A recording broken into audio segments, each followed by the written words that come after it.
emancipation for the formerly enslaved in Galveston, Texas.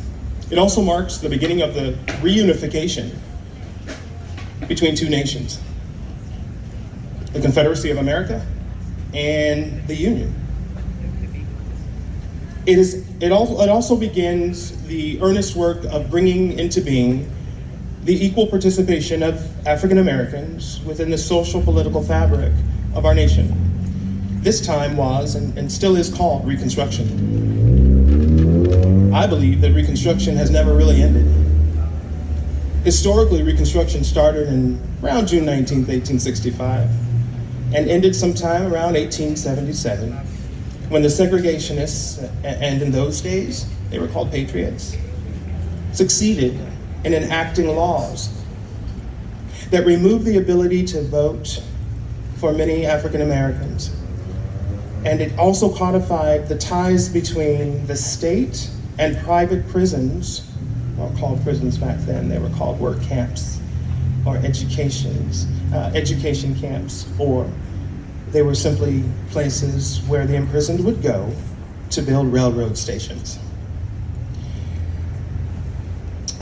So they succeeded in enacting those laws that remind us, that removed the ability to vote for many African Americans, codified the ties between the state and private prisons that today is called the carceral continuum, look that up, which is called the school to prison pipeline.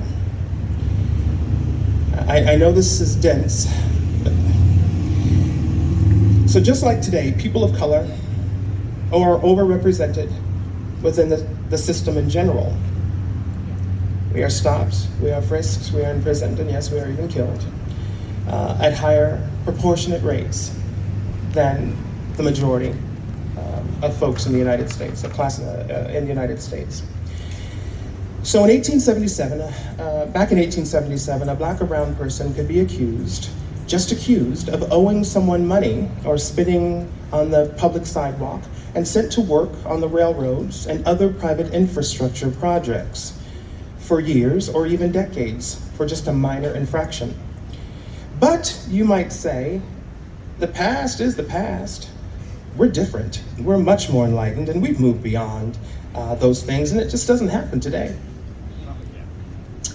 On the contrary, the laws and the methods are much more subtle and insidious today than ever before. Today, we are seeing the very same types of laws enacted across the nation that will put poor people and people of color, and those two terms are not synonymous, by the way, in harm's way in relation to the law. For example, decreasing the number of voting places and the time allotted to vote in high populated urban areas, while simultaneously making it against the law to provide support or assistance to those waiting in line to vote or a ride to voting places. They're criminalizing that act. That act is a human act of decency.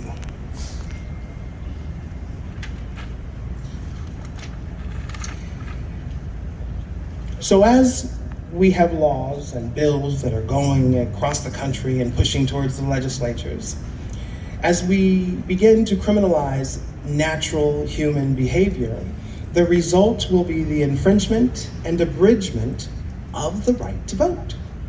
So let us continue this reconstruction, because I believe it's never been over, towards a more perfect union. Now, a more perfect union is enshrined and defined within the 13th, 14th, and 15th Amendments. But most of all, this moment should always be a reminder that we must continue to be diligent in protecting our liberty, because there is a long, difficult road between the promise of freedom and the actualization of the rights associated with that freedom. I'm going to repeat that one more time. Did y'all hear me? I said there is a long and difficult road between the promise of freedom, which is the law, that's the promise of freedom, and the actual realization, the lived experience of freedom, which are the rights associated with that freedom of being a citizen of the United States. All right, I'll have to publish this. I can see some people, I'll publish this later, right? All right, yeah, I'll get that. All right, that's fine. I'm almost done. Then let this Juneteenth 1865, 2.5 years after the promise of bodily freedom, so bodily freedom, because that's all it was promised, was bodily freedom. Remember, they weren't citizens. Oh my God, there's so much we need to talk about. Of bodily freedom. On that day, Juneteenth, 1865, 250,000 people finally realized that promise. It took 2.5 years for them to finally realize the promise that the law said that you will be bodily free. 2.5 years. It takes a long time between the actual codification of the law that says you can be a citizen of the United States, which that was not what it was saying, but it was saying that you were bodily free. 2.5 years later, 250,000 actually became free. It should never happen again. So today, let's celebrate Juneteenth. And I just want you to remember that freedom isn't free, y'all.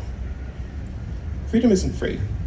It must be diligently looked after, not for one class or individual or group of people, but for each other.